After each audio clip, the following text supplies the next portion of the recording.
بسم اللہ الحمد للہ والصلاة والسلام علی رسول اللہ اما بعد السلام علیکم ورحمۃ اللہ وبرکاتہ مرحبا بکم یا اخوانی و اخواتی فی هذا البرنامج المبارک برنامج التحدث باللغة العربیہ۔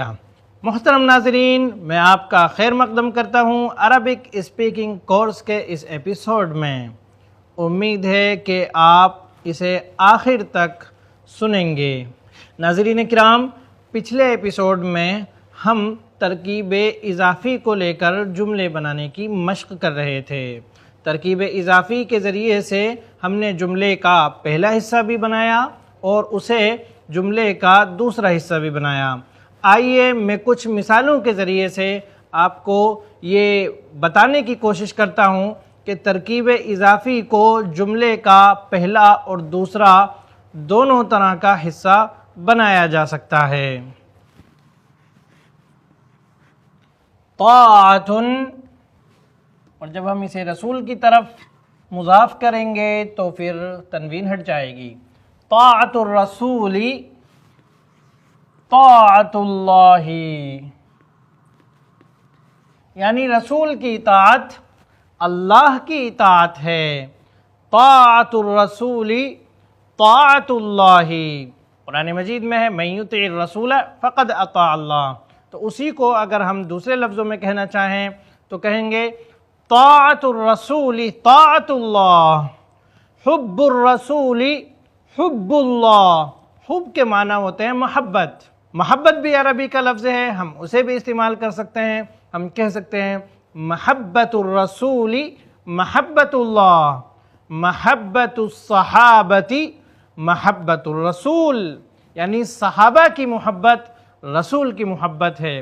حب اور محبت دونوں لفظوں کو استعمال کیا جاتا ہے محبت کے لیے۔ حب الصحابۃ حب الرسول وحب الرسول حب اللہ۔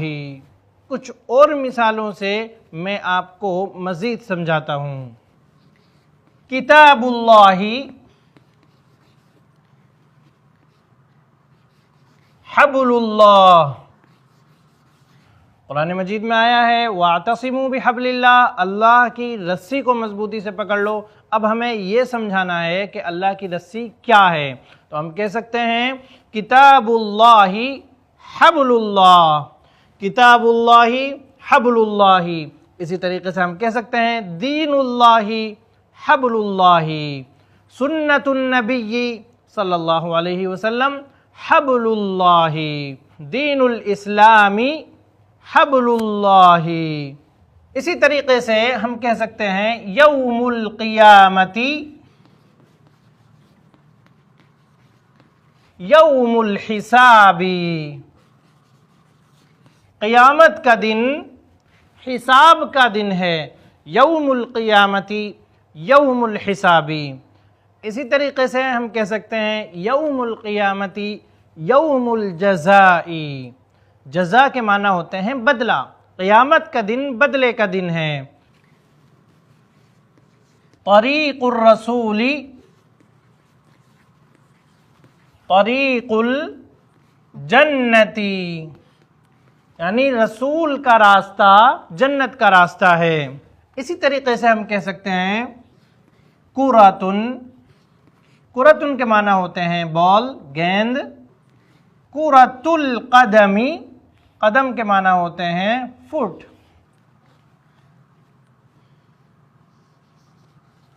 لعبۃن کے معنی ہوتے ہیں کھیل، گیم۔ الریاضہ، الریاضہ یعنی ورزش، ایکسرسائز۔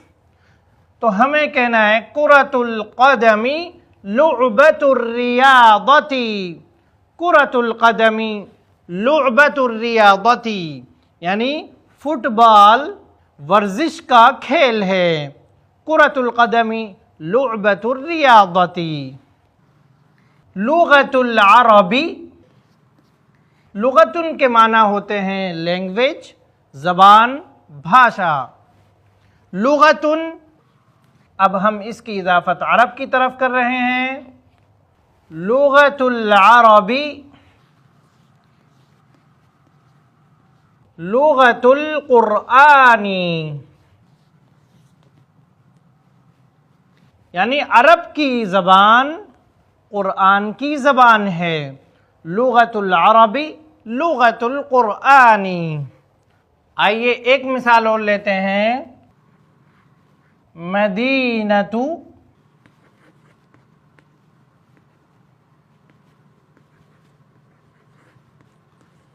ممبئی.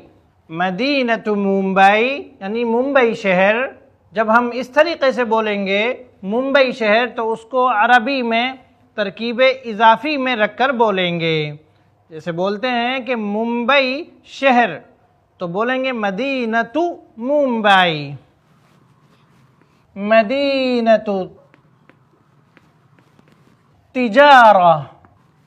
مدینۃ ممبئی مدینۃ التجارہ، یعنی ممبئی شہر تجارت کا شہر ہے، بزنس کا شہر ہے. ناظرین کرام، یہ ایک طریقہ ہے مضاف اور مضاف الیہ کو ملا کر جملے بنانے کا. اس کے علاوہ ہم مضاف اور مضاف الیہ پر حرف جر کو بھی داخل کر سکتے ہیں. جیسے ہم بولیں گے مسجد النبی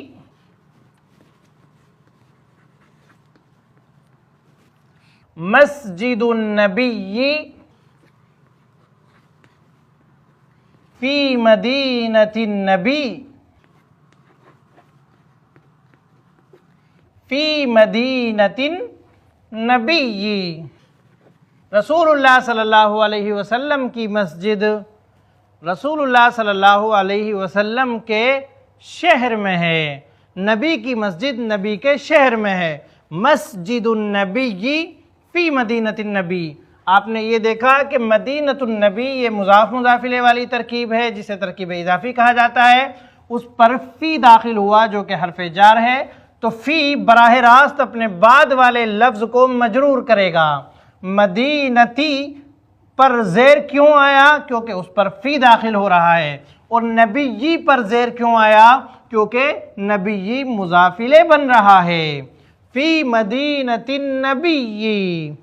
اسی طریقے سے ہم کہیں گے الجوال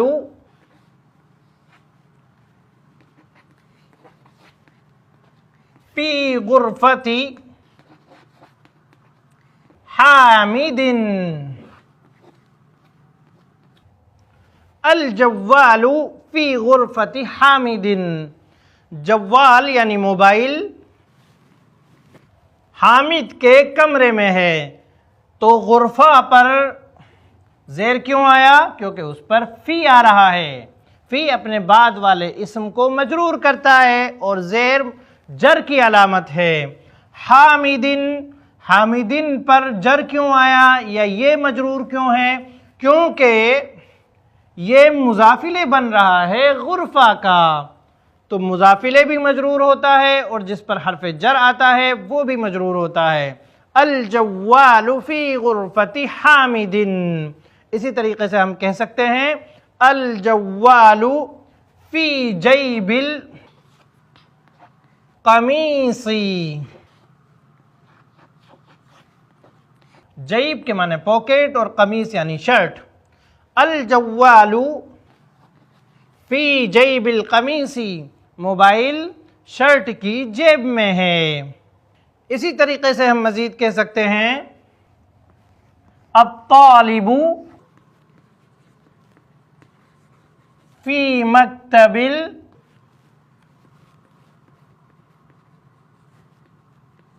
الاستاذ. طالب علم استاذ کے آفس میں ہے. مکتب سے مراد یہاں پر آفس ہے. طالب علم استاذ کے آفس میں ہے. پوچھا گیا این الطالب، آپ کہہ سکتے ہیں الطالب فی غرفۃ الاستاذ فی مکتب الاستاذ. الطالب فی قاعۃ الدراسہ. قاعتن کے معنی ہوتے ہیں حال اور دراسہ یعنی اسٹڈی، تو آپ کہہ سکتے ہیں الطالب فی قاعۃ الدراسہ، الطالب فی مکتبۃ الجامعہ، مکتبۃ اس کے معنی ہوتے ہیں لائبریری، الطالب فی مکتبۃ الجامعہ، طالب علم یونیورسٹی کی لائبریری میں ہے۔ الحیوان فی حدیقۃ الحیوان، حیوان کے معنی ہوتے ہیں جانور، الحیوان فی حدیقۃ الحیوانات، جانور چڑیا گھر میں ہے، حدیقۃ الحیوانات چڑیا گھر کو بولتے ہیں۔ اسی طریقے سے ہم بول سکتے ہیں انا فی حدیقۃ المدینہ، انا فی حدیقۃ المدینہ، انا فی ملعب الریاض، میں ریاض کے پلے گراؤنڈ میں ہوں، انا فی ملعب الجامعہ، این انت، انا فی ملعب الجامعہ، این انت، انا فی سکن الجامعہ، میں یونیورسٹی کے ہاسٹل میں ہوں۔ سکن کے معنی ہوتے ہیں رہائش گاہ، رہنے کی جگہ، اور ہاسٹل کو بھی سکن بولتے ہیں۔ انا فی سکن الجامعہ، میں یونیورسٹی کے ہاسٹل میں ہوں۔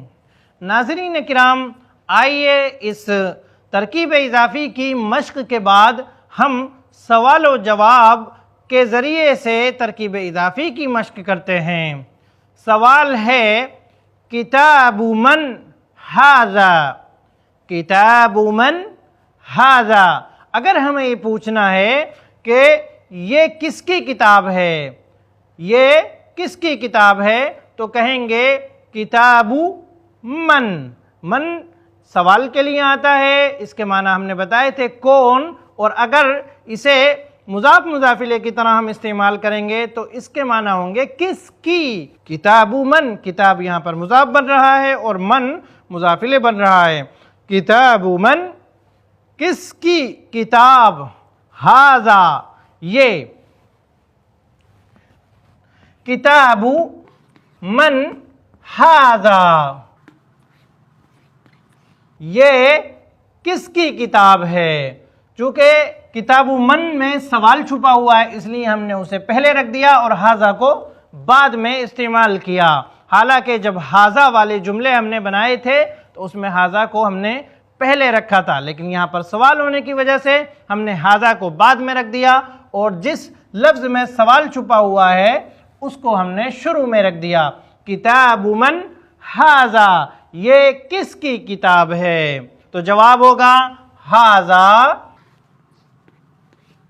کتاب المدرسی،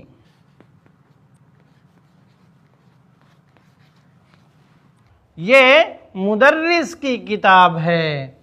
یہاں پر ھذا کو ہم واپس پہلے لے آئیں گے، شروع میں لے آئیں گے، اور کتابو کو ویسے کا ویسا ہی رہنے دیں گے، اور من جس کے ذریعے سے سوال ہو رہا تھا اس کی جگہ پر ہم اس شخص کا نام رکھ دیں گے جس کی کتاب ہے۔ کتاب من ھذا، ھذا کتاب المدرسی۔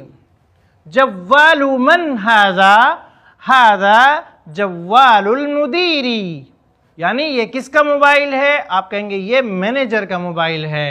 حاسوب من ھذا، ھذا حاسوب الاستاذ۔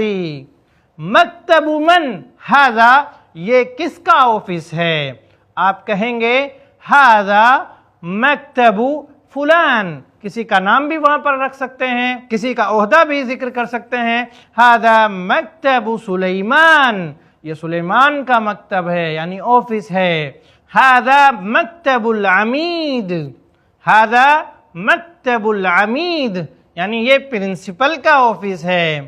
اسی طریقے سے اگر ہمیں پوچھنا ہے کہ یہ کرسی کس کی ہے تو ہم کہہ سکتے ہیں کرسی من ھذا، کرسی من ھذا، یہ کس کی کرسی ہے، تو اسی حساب سے آپ جواب دے سکتے ہیں ھذا کرسی خالد، ھذا کرسی الاستاذ۔ ناظرین کرام، اسی طریقے سے ہم دوسرے انداز میں بھی سوال و جواب کی مشق کر سکتے ہیں۔ جیسے اگر ہمیں پوچھنا ہے کیا یہ حامد کی کتاب ہے تو ہم پوچھیں گے ھل ھذا کتاب حامد، یا ایک دوسرا طریقہ بھی ہو سکتا ہے اکتاب حامد ھذا، ایک تو یہ ہو گیا کیا یہ حامد کی کتاب ہے، اور دوسرا طریقہ یہ ہے کیا حامد کی کتاب یہ ہے۔ دونوں طریقے سے سوال کیا جاتا ہے اردو میں بھی، تو اسی حساب سے ہم عربی میں بھی سوال کر سکتے ہیں۔ اگر ہمیں یہ کہنا ہے کیا یہ حامد کی کتاب ہے تو پھر ھذا کو ہم پہلے لائیں گے اور کتاب حامدین کو بعد میں لائیں گے۔ هل ھذا کتاب حامد، هل ھذا کتاب حامد، کیا یہ حامد کی کتاب ہے؟ اور اگر ہمیں یہ کہنا ہے کیا حامد کی کتاب یہ ہے تو پھر اس صورت میں ہم ھذا کو بعد میں رکھ دیں گے۔ ہل کتاب حامد ھذا، اور حل کی جگہ پر جیسا کہ ہم نے بتایا تھا بھی آتا ہے اکتاب حامد ھذا، اکتاب حامد ھذا، کیا یہ حامد کی کتاب ہے؟ جوال حامد ھذا، ھذا شاحن الجوال، شاحن کے معنی ہوتے ہیں چارجر، شاحن، اس سے پہلے آپ نے لفظ سنا تھا شاحنتن، شاحنتن کے معنی ہیں ٹرک، لیکن یہاں پر ہے بغیر تا کے صرف شاحن، شاحن کے معنی ہوتے ہیں چارجر۔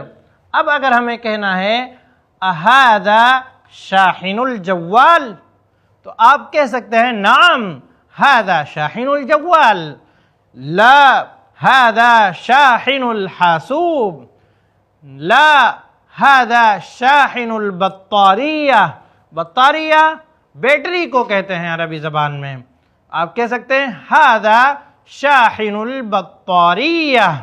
اسی طریقے سے اینہ کے ذریعے سے بھی سوال ہو سکتا ہے اینہ کتاب محمد، اینہ شاحن الجوال، اینہ مسجد النبی، پھر آپ کہہ سکتے ہیں شاحن الجوال فی الحقیبۃ، شاحن الجوال علی الرف، فی الحقیبہ یعنی بیگ میں، شاحن الجوال فی الحقیبۃ، شاحن الجوال علی الرف، رف کے معنی ہوتے ہیں ریک، شاحن الجوال علی الرف، موبائل کا چارجر رف پر ہے یعنی ریک پر ہے۔ این مسجد النبی، مسجد النبی فی المدینۃ، این بیت خالد، بیت خالد قریب، اسی طریقے سے این ام خالد، ام کے معنی ہوتے ہیں ماں، یا این ام زید، این ام عثمان، ام عثمان کہاں ہے یا عثمان کی ماں کہاں ہے؟ این ام عثمان، ام عثمان فی البیت، ام عثمان فی المطبخ۔ اسی طریقے سے اگر آپ کو کسی سے راستہ معلوم کرنا ہے کہ ایئرپورٹ کا راستہ کہاں ہے تو آپ سوال کر سکتے ہیں این طریق المطار، این طریق المطار، ایئرپورٹ کا راستہ کہاں ہے؟ این طریق المستشفى، مستشفى یعنی اسپتال کا راستہ کہاں ہے؟ این طریق المستشفى، این طریق المحطہ، اسٹیشن کا راستہ کہاں ہے؟ تو اس کا جواب آپ اس طریقے سے بھی دے سکتے ہیں۔ یہ سوال بہت امپورٹنٹ ہے، آپ اس کو اچھے طریقے سے ذہن نشین کر لیں اور اس کے جواب کو بھی آپ اچھے طریقے سے ذہن نشین کر لیں۔ آپ کو سڑک پر، خاص طور پر نئے شہر میں جب آپ جائیں گے تو وہاں پر اس چیز کی بہت ضرورت ہوگی۔ آپ کو کسی سے راستہ پوچھنا ہے تو پہلے آپ اینہ لائیے، اس کے بعد طریق، اور پھر اس کے بعد وہ چیز ذکر کیجئے جس کا راستہ آپ پوچھ رہے ہیں۔ اب جیسے آپ کو ایئرپورٹ کا راستہ معلوم کرنا ہے، آپ کہیں گے این طریق المطار، یا اگر آپ اسپتال کا راستہ پوچھ رہے ہیں تو آپ کہیں گے این طریق المستشفى، این طریق المحطہ۔ ناظرین کرام، آئیے اس کا جواب کس طریقے سے دیا جائے گا اگر کوئی شخص یہ سوال آپ ہی سے کر لے تو وہ بھی میں آپ کو بتا دیتا ہوں۔ آپ اس طریقے سے کہہ سکتے ہیں این طریق المستشفى، تو اس کا جواب ہوگا طریق المستشفى علی الیسار، یعنی مستشفیٰ اسپتال کا راستہ لیفٹ سائڈ پر ہے، طریق المطاری علی الیمین، ایئرپورٹ کا راستہ یا ایئرپورٹ روڈ رائٹ سائڈ پر ہے۔ ناظرین کرام، آج کے اس ایپیسوڈ میں بس اتنا ہی، انشاءاللہ پھر ملاقات ہوگی نیکسٹ ایپیسوڈ میں، تب تک کے لیے مجھے دیجیے اجازت۔ السلام علیکم ورحمۃ اللہ وبرکاتہ۔